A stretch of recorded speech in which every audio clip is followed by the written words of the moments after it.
Welcome back to the Deep Dive. Great to be here. Today we're looking at a market that's, well, booming in adoption, but also seeing some intense pressure. That's right.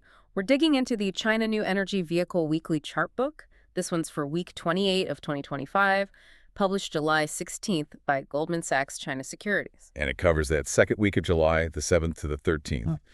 Our goal, as always, is to pull out the really crucial insights. We're talking market performance, brand moves, and importantly, pricing in China's NEV space.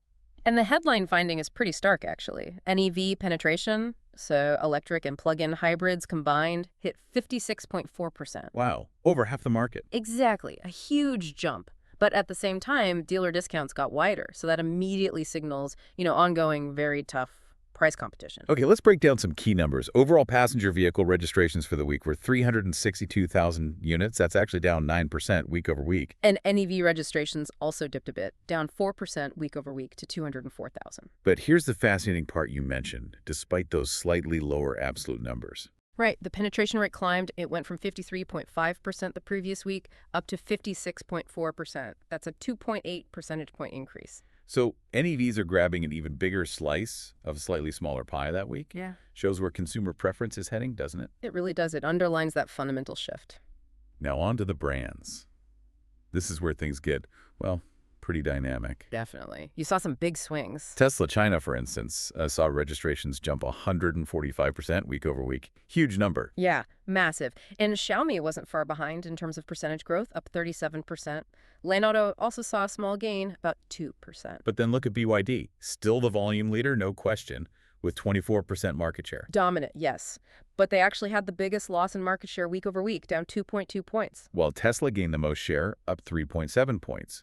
And Xiaomi gained a full percentage point too. It just shows how fast things can change, doesn't it? Tesla's and Xiaomi's growth suggests maybe new model buzz or specific promotions really hit home. Could be. And BYD's dip, even though their discounts were stable, maybe shows pressure from these really aggressive competitors. It's not just about volume, it's about keeping momentum and appeal. Let's talk about those discounts then. The average NEV dealer discount widened to 8.24% as of July 14th.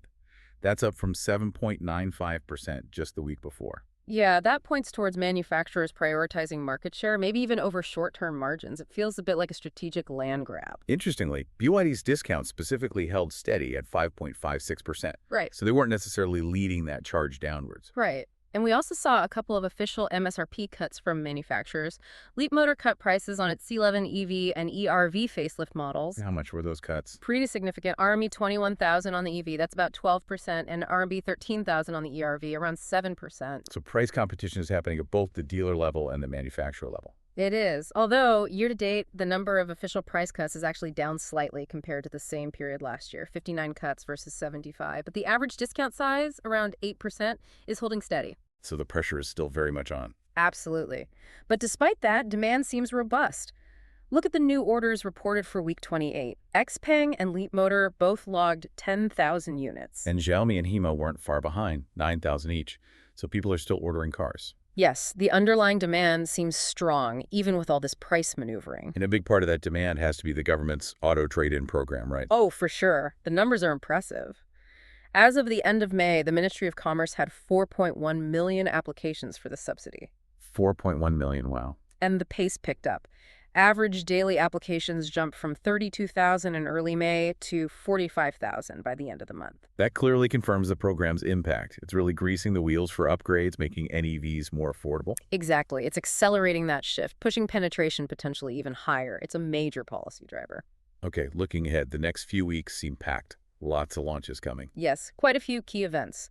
Libre Auto's i8 starts pre-sales July 17th, launches fully on the 29th. Then there's Leapmotor's B01 launching July 24th. NIO's Onvo L90 is set for an end-of-July launch, with delivery starting August 1st.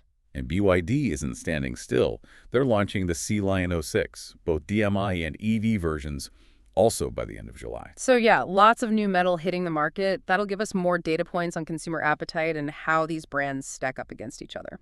So wrapping this up, we've seen China's NEV market hitting impressive penetration levels, but grappling with really intense price competition. Brand performance is shifting rapidly, and government policy is playing a significant role. That sums it up well. High adoption, fierce competition, policy support. It's a potent mix. It leads to a final thought, doesn't it? With penetration now consistently over 50% and subsidies boosting demand, is this cutthroat competition just a phase? Or is this relentless battle for market share simply the new reality, the cost of leadership in China's automotive future? That's the big question. Is this the new normal? Something for all of us watching the space to think about. Indeed. That's all for this deep dive.